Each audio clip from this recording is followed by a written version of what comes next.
Minimum wage hasn't increased in a long time, since 2009. Since the 1970s, wages haven't increased alongside productivity. Productivity has increased more than 70% since 1973, but hourly wages only by 9%.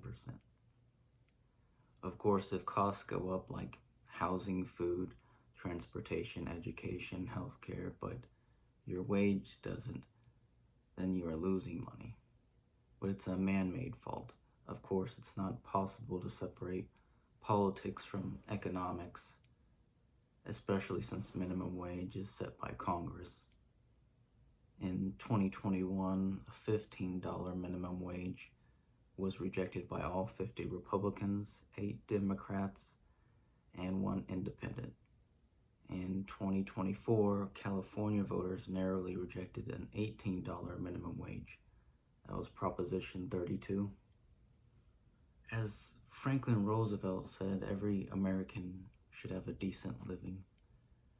That means enough money for shelter, food, healthcare, education, and a little left over so you could save for retirement. When minimum wage increases, all wages increase. It's good for everyone, from blue collar to white collar workers. If wages are fair, people have enough money to buy products and services in the US. They even have enough money to travel across the US and world. Then it stimulates the US economy and the world economy. It's a win-win. The current minimum wage is only $7.25, which is not a living wage. Typically, minimum wage workers make double that, which is still not enough to live in the US. They still have to have a roommate, live with their parents, be homeless, live in a vehicle, or live in some other type of situation. Minimum wage jobs typically aren't $7.25. They're usually $12 or $15, somewhere around there. But that's still not enough. To afford a medium-price one-bedroom apartment, which is around $1,600 in the US, you need to make $28.17, according to the National Low Income Housing Coalition's 2025 report. This means a home aide, one of the most common jobs in America, would need 2 jobs to afford a basic one-bedroom apartment. That's because a home aide makes $16.78 per hour, which doesn't equate to the $28.17 needed for one-bedroom apartment in the US. If you live in a place with a low cost of living, you will be able to do much better than others who may live in a state that has a high cost of living. But people are resilient. They get by and live with a roommate or 2 or more. They might live with their family or try to find a job that pays fairly, but this is not always the case, and it's partially why some people might live in their cars. From military veterans to the young and elderly, it's a sad situation.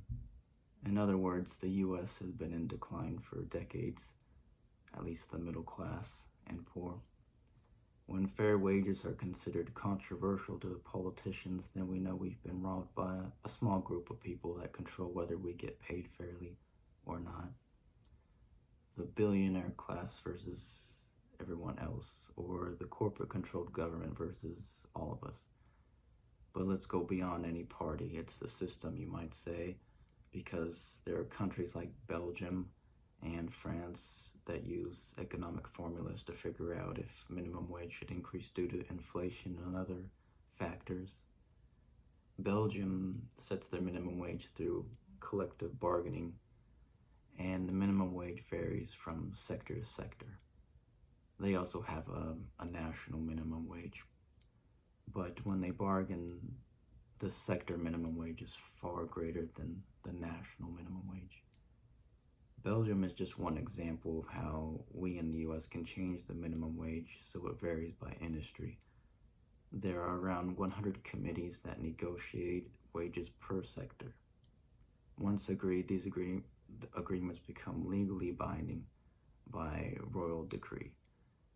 This is just one example of how to change the current system if you want to work within the current system or create a new one.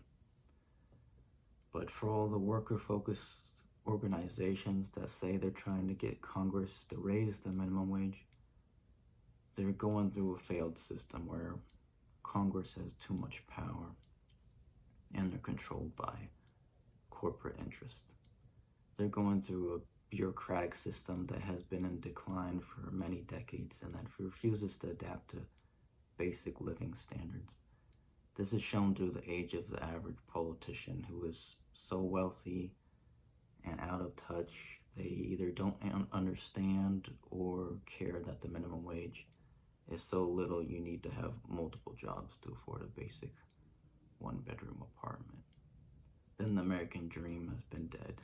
The single-income household was possible in the 1950s and 60s.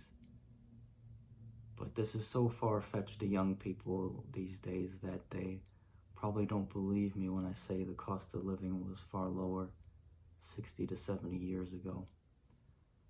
Power should be spread out more horizontally.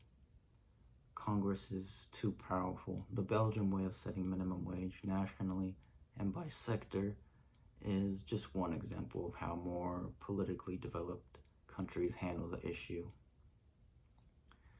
It's odd, though, that the US refuses to pay a living wage, because if wages were fair, the majority would not live paycheck to paycheck. About 60% of people live paycheck to paycheck, not making enough to save for retirement. That means they have to work until death.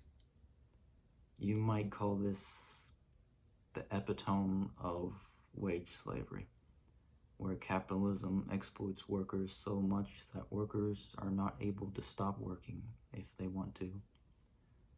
That's an unhealthy environment for Americans. It also means Americans can't afford things that they once could easily afford in the 1950s all the way up into the 1990s, like healthcare. So what should the minimum wage be? If wages increase with inflation, it'd be, as of 2025, slightly above $28 an hour. That might seem like much, but that just gets you a one-bedroom apartment. The annual salary for making $28 an hour working 40 hours a week is $58,240. Let's look at West Virginia. The amount of money you need to make to have a comfortable life in West Virginia is $19.43 per hour, according to MIT's living wage calculator. This income includes housing, food, healthcare, transportation, and all the basics. If you have one child, that amount goes up to $33.01 per hour. That's what you would need to raise one child and have enough money for yourself as well. With minimum wage being $8.75 in West Virginia, it's no wonder people complain about the cost of living in the US. The main point is that wages are too low to afford living in the US. Real median personal income in 1989 was $31,750, and in 2024 it was $45,140. Real median income means it's adjusted for inflation, and that number and all my info is in the description box below, all the statistics. You need to make $114,000 to $117,000 to afford a medium priced home, which is $400,000 in 2025. In other words, younger generations won't ever be able to afford a home at the current income level. They will rent forever. Of course, economic freedoms have declined since the 1960s, especially in terms of the cost of housing. The median price of a home here in Texas is $377,000, which is more than 8 times the annual salary for a Texan. These salaries are taken from the Federal Reserve, Fred. They include people that are of working age, 15 and up, I believe. That link should be below. A government that is against fair pay is a government against its own people. Low pay only destroys the majority of the people, from teachers to retail workers to truck drivers to food service workers to accountants and so many others. Another thing is the sub-minimum wage, which is $2.13. This is meant for tipped workers and has been the same since 1991. It's another way of not paying workers a living wage.